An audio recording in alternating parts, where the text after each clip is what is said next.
Meus queridos, nessa manhã trataremos da Parashá, da porção bíblica, a que se passou, é claro, Êxodo, capítulo 10, inicia-se ela. Parashá que atende pelo nome de Bo, que traduzindo seria vai. Êxodo, capítulo 10. Você que trouxe a sua Bíblia, abra em Êxodo capítulo 10, a partir do versículo 1.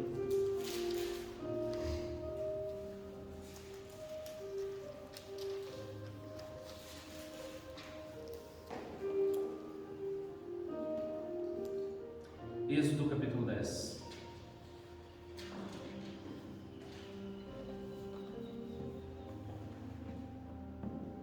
Disse o Senhor a Moisés: vai ter com o Faraó, porque lhe endureci o coração e o coração de seus oficiais, para que eu faça estes meus sinais no meio deles. Meus queridos, olhem para mim apenas por um momento. E Deus diz que endureceu o coração de Faraó. E aqui tem muitas e muitas interpretações. E algumas pessoas vão até pegar esse ou um desses versos para dizer que o homem não tem livre-arbítrio, não tem a escolha própria. E com todo respeito, eu acho que isso é um engano. Eu vou explicar por quê. Não tem como eu pagar por uma coisa que eu não sei.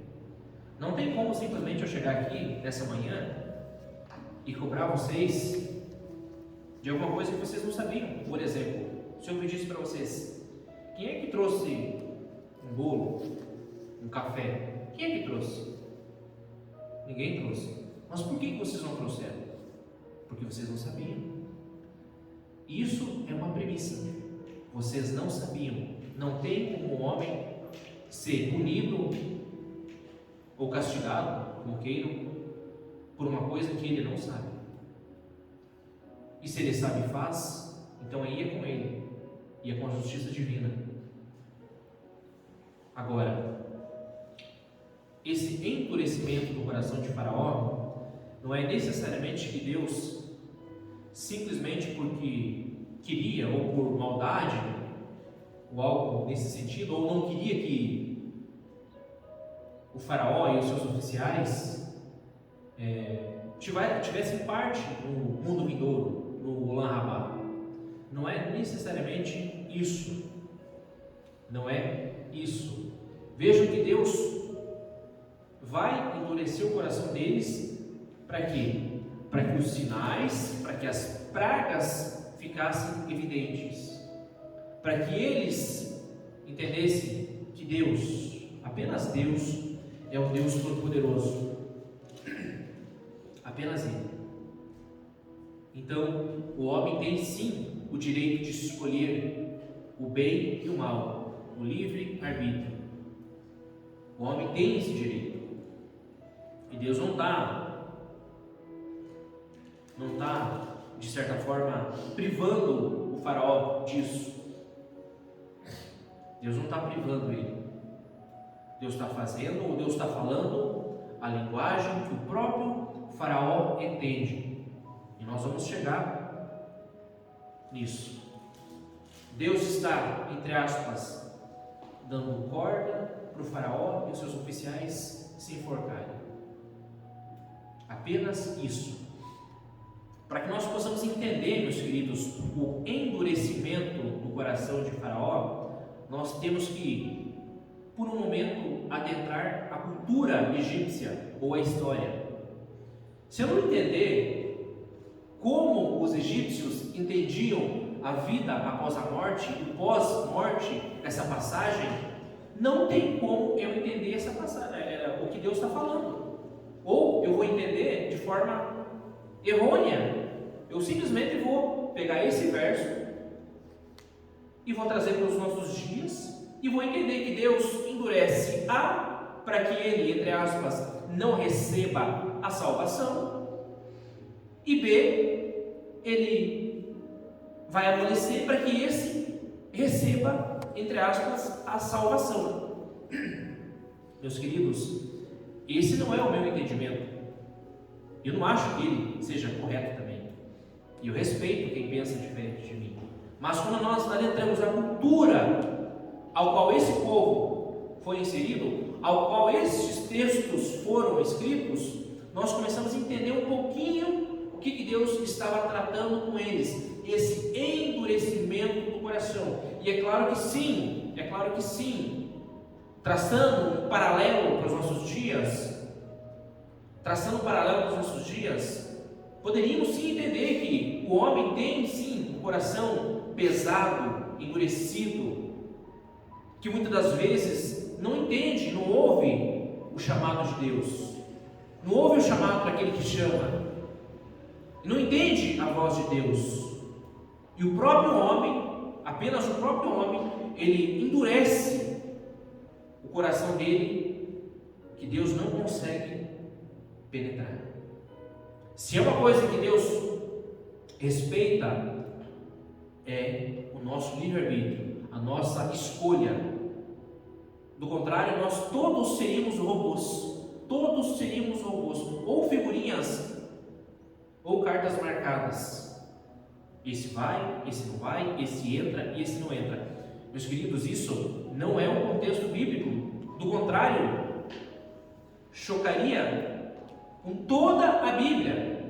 Um diz que é, outro diz que não é, outro diz que é.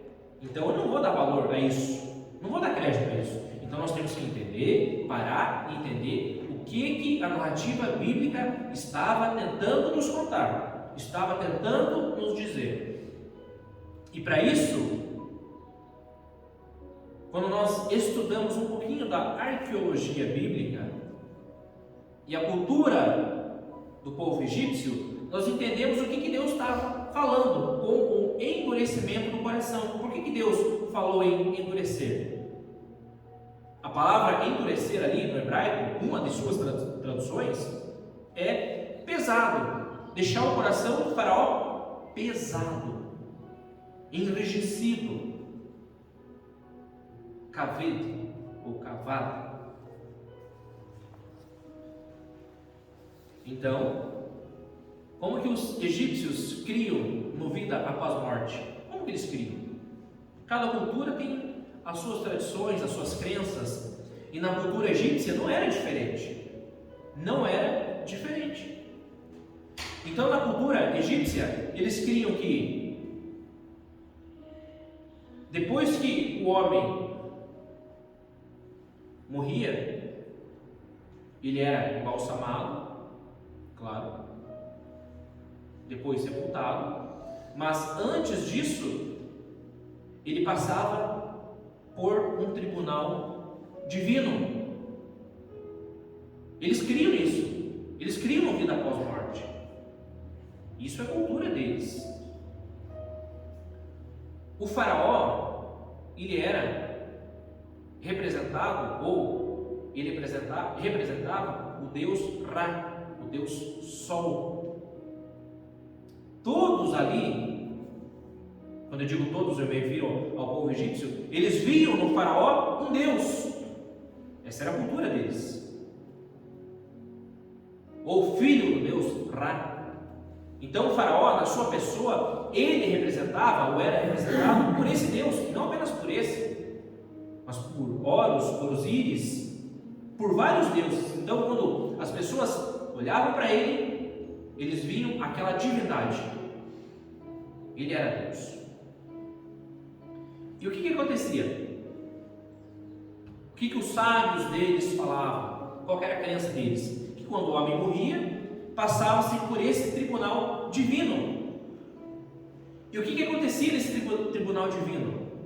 Vejam, tirava-se o coração dessa pessoa, olha só, e pesava-se numa balança o coração da pessoa de um lado e uma pena representando a deusa da verdade de outro.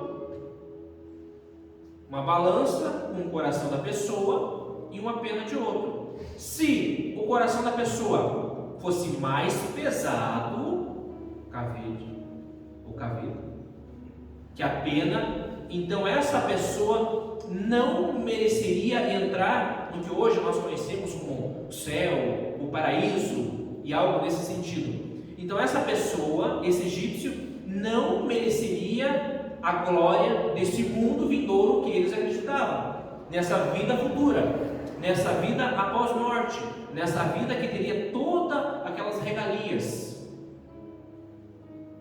Se o coração dessa pessoa fosse mais pesado do que a pena que estava do outro lado, quer dizer que essa pessoa foi uma pessoa má durante a sua vida, uma pessoa ruim, e ela não teria parte no mundo vindouro deles. Apenas isso. Vejam como as coisas vão se conectar, meus queridos. Eu não estou falando que isso é exatamente a verdade, mas para mim faz muito sentido. Então, se o coração da pessoa pesasse mais do que a pena, ela seria tragada por um Deus, seria comida, a alma dela seria comida por um Deus, e ela ficaria vagando e ficaria atormentada por todo sempre, e ela não teria a capacidade de se encontrar com seus entes queridos, seus amigos, aquelas pessoas que adentraram a esse mundo vindouro deles. Vejam que é muito parecida com as narrativas da tradição cristã. É muito parecida. Muito. E aí o que eles pensaram? Como o faraó ou outros oficiais eram figura de deuses para eles, os magos do Egito, eles colaram algo bem interessante. Bem interessante. Eles pensaram, olha, são figuras importantes, tanto o faraó como os outros oficiais e tantas outras pessoas de renome no Egito. Nós não podemos permitir que essas figuras, principalmente o faraó, representando o nosso Deus, que ele não tenha parte nesse mundo vindouro. Nós não podemos fazer isso. Então nós vamos ter que bolar alguma coisa. E aí que os sábios deles engendraram algo bem interessante. Do ponto de vista cultural, é claro. Vocês já ouviram falar no escaravelho, né? Então, nos filmes ficou caracterizado como um besouro de pedra, o escaravelho.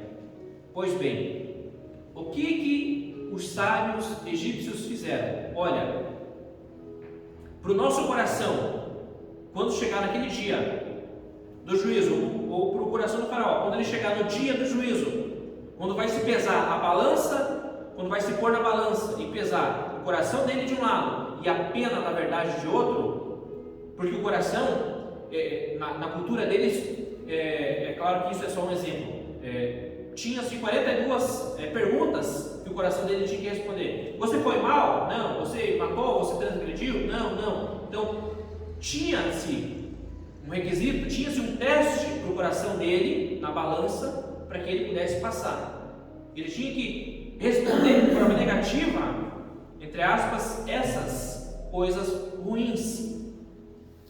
Tinha que responder para passar no teste. Então, passou no teste, então ele tinha direito ao mundo vindouro, ao paraíso deles. Mas para isso, o coração deles não podia desmentir eles, não podia enganar eles. Então o que os sábios fizeram?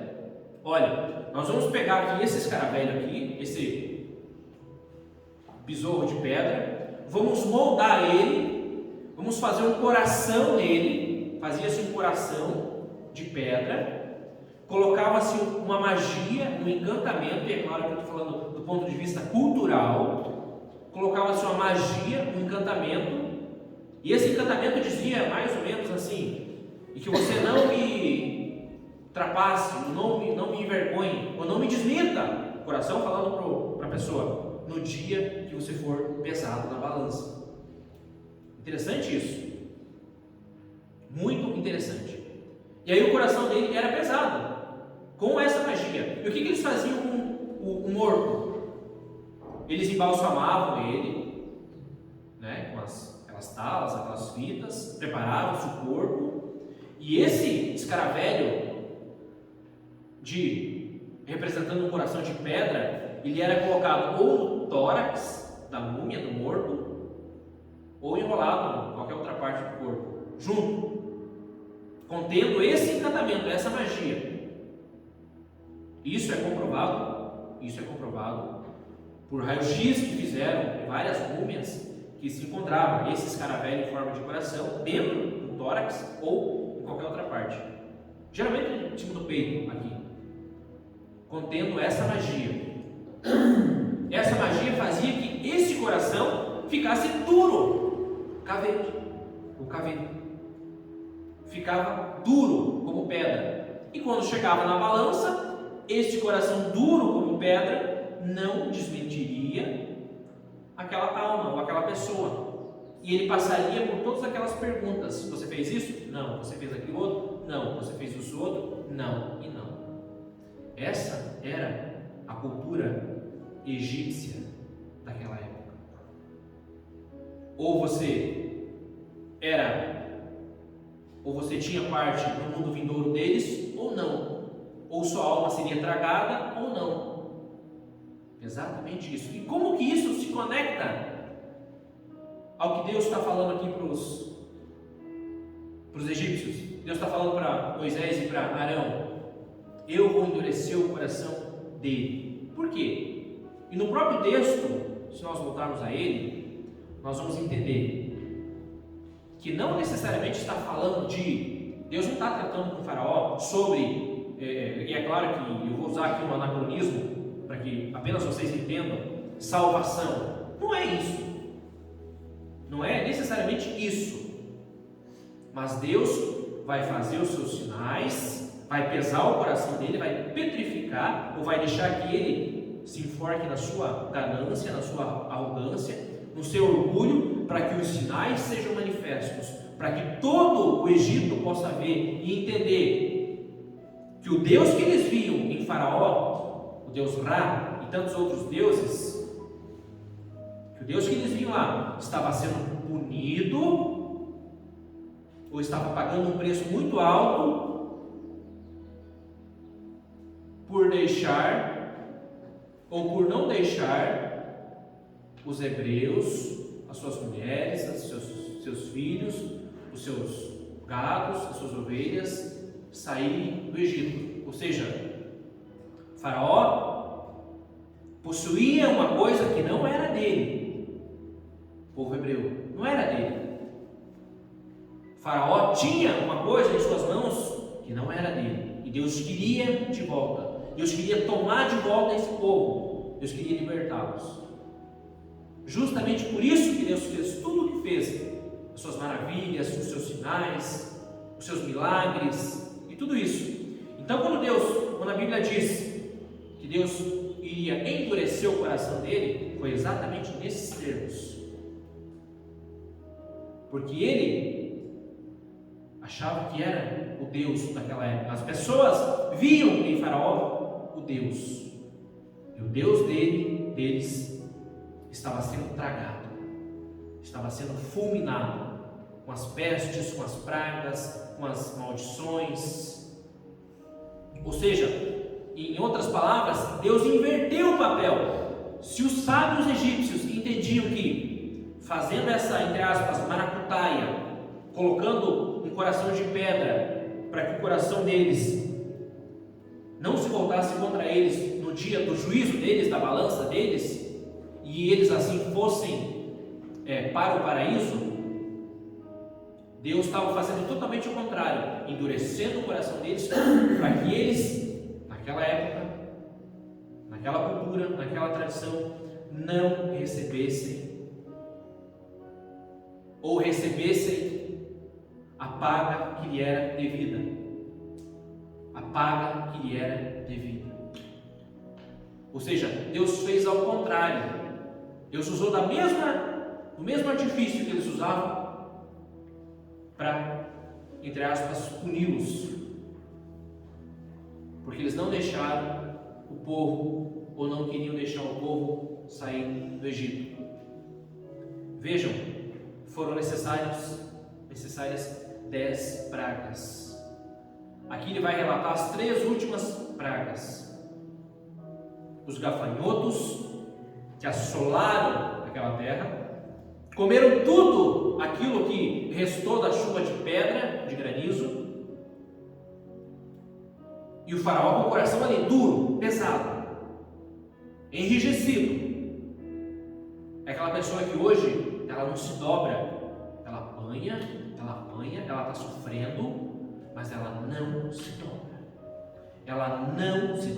Ela não dá ouvidos àquele que chama. É aquela pessoa que muitas das vezes é orgulhosa e ela morre no seu próprio orgulho. Ela não dá o braço a torcer. É aquela pessoa que erra, que olha e que continua no seu erro. E Deus vai tratar com ela aqui, ali, vai chamar ela desse outro lado, e ela não vai conseguir entender. Ela não vai, porque o coração dela está pesado. Tem tanto orgulho nesse coração que ela acha que ela é autossuficiente. Em outras palavras, ela pensa que é o faraó do Egito, que ela é autossuficiente, que ela é Deus. E Deus trata justamente essas coisas com o faraó. Endurece nesse sentido o coração dele. Nesse sentido, para que ele se sinta mais orgulhoso, coração mais pesado, mais duro, que ele não consiga ver e ouvir as maravilhas que estão acontecendo ao redor dele. Apenas isso, para que o povo olhe e veja que o seu Deus está sendo punido. Por quê? Porque ele possuía algo que não era dele. Ele não queria devolver, ele não queria entregar, ou queria entregar em partes. Não, que saiam só os homens. Moisés falou, não, negativo. E aí vinha outra praga, e Faraó ficava momentaneamente abalado e mandava parar. Mas quando ele chamava Moisés e Arão, ele dizia, não, agora vai só os homens e as mulheres, então, as crianças não. Ou, então agora vai homens, mulheres e crianças, mas os animais não. Veja que ele não conseguia se desprender daquilo que não era dele, dos bens que ele possuía, mas que não era dele, nem homens, nem mulheres, nem animais, nem crianças. E Deus vai tratar justamente essa questão com o faraó. Continuamos a nossa leitura, versículo 2. E para que contes, olha só por que Deus fez tudo isso, endureceu, pesou o coração dele. E para que contes aos teus filhos e os filhos de teus filhos, como zombei dos egípcios, e quantos prodígios fiz no meio deles, e para que saibais que eu sou o Senhor. Apresentaram-se, pois, Moisés e Arão perante Faraó, e lhe disseram, assim diz o Senhor, o Deus dos hebreus, até quando recusarás, e aqui o ponto chave, humilhar-te perante mim? Até quando, Faraó? Deixa ir o meu povo, para que me sirva. Do contrário, se recusares deixar ir o meu povo, eis que amanhã trarei gafanhotos ao teu território. 8ª praga. Eles cobrirão de tal maneira a face da terra, que dela nada aparecerá. Eles comerão o restante que escapou, o que vos resta da chuva de pedras, e comerão toda a árvore que vos cresce no campo. Encherão as suas casas e as casas de todos os teus oficiais e as casas de todos os egípcios, como nunca viram teus pais, nem os teus antepassados, desde o dia em que acharam na terra até o dia de hoje. Virou-se e saiu da presença de Faraó. Então os oficiais de Faraó lhe disseram: até quando nos será por cilada este homem? Deixa ir os homens para que sirvam ao seu Deus. Acaso não sabes ainda que o Egito está arruinado? Vejam que os próprios oficiais, alguns deles, já estavam entendendo que o Egito todo estava destruído. Olha quantas pragas, olha quantos sinais Deus trouxe até aquela terra, para que o coração de Faraó se humilhasse. E ele não se humilhou. Ele não se humilhou. O que nós entendemos dessa paraxá? O que nós entendemos? Que simplesmente Deus tira o nosso livre-arbítrio? É claro que não, mas Deus vai tratar conosco, ou vai falar conosco, numa linguagem que nós entendemos, que nós podemos compreender. Apenas isso. Apenas isso. E Deus viu, Deus é aquele que esquadrinha o coração do homem, Deus é aquele que faz um check-up, que faz um raio-x, e vê se aquela pessoa vai voltar atrás ou não. Ele entende isso.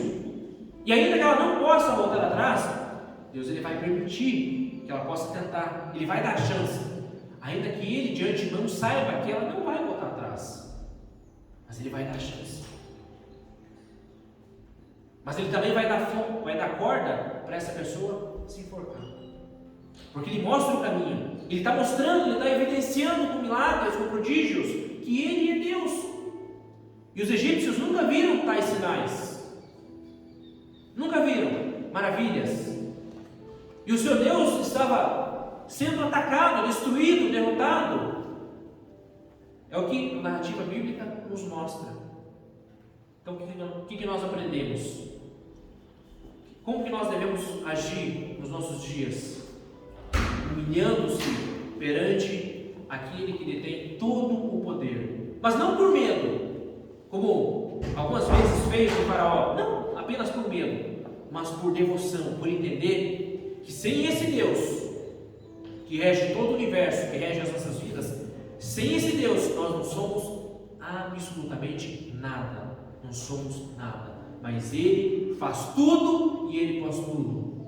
Ele é aquele que pode nos curar, pode nos sarar ou não, mas Ele é Deus e Ele merece o nosso louvor, as nossas orações.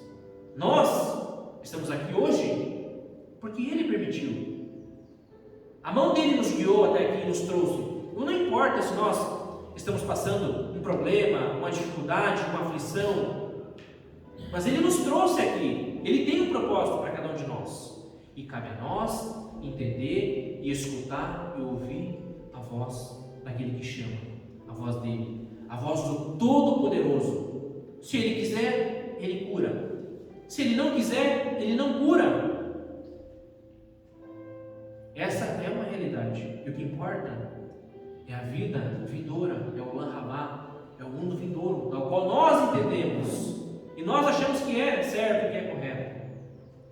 Uma vida de paz, uma vida onde o próprio Deus estará conosco e enxugará dos nossos olhos toda lágrima, e não haverá mais dor nem morte, porque todas as coisas passaram. Amém? Então é esse Deus e é nesse propósito que nós temos que viver, apenas nele, não nos distanciando do caminho que Ele traçou para nós. Meus queridos, tudo passa, tudo nessa vida vai passar. Os problemas, as dores, as aflições, as dificuldades, os momentos de trevas, tudo, absolutamente tudo vai passar.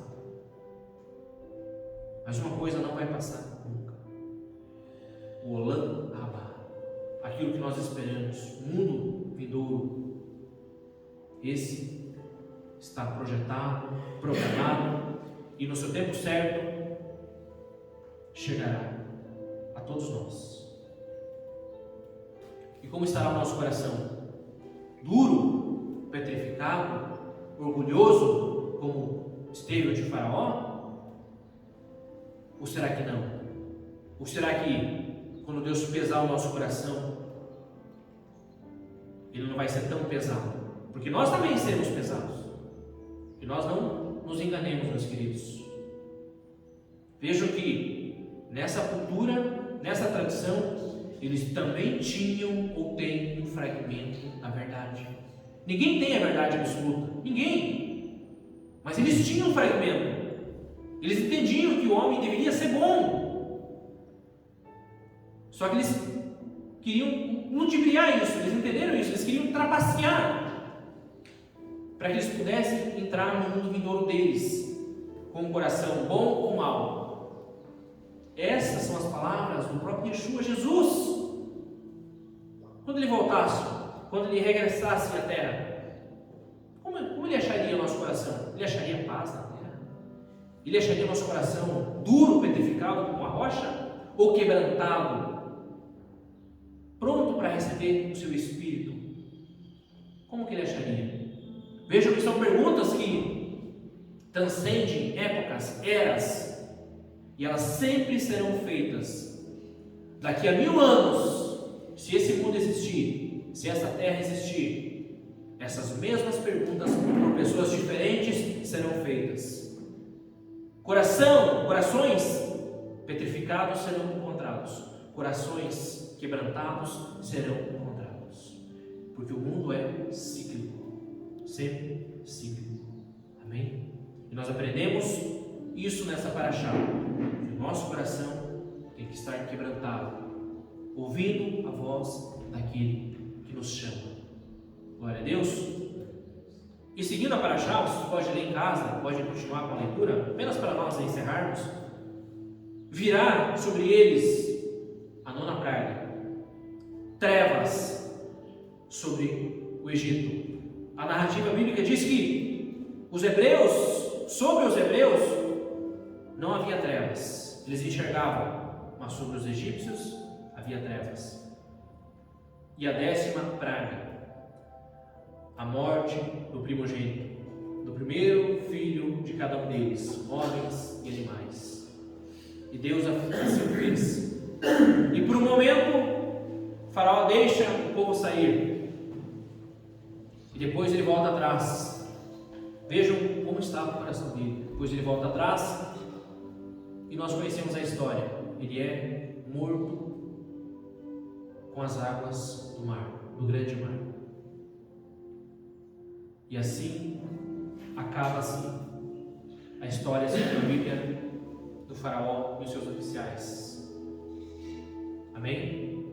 Então tudo o que Deus fez foi para mostrar, evidenciar o seu poder, a sua glória sobre aquela nação. E é claro, também vai comentar sobre o Pessa, a passagem do anjo mau sobre aquela terra egípcia, matando o primogênito.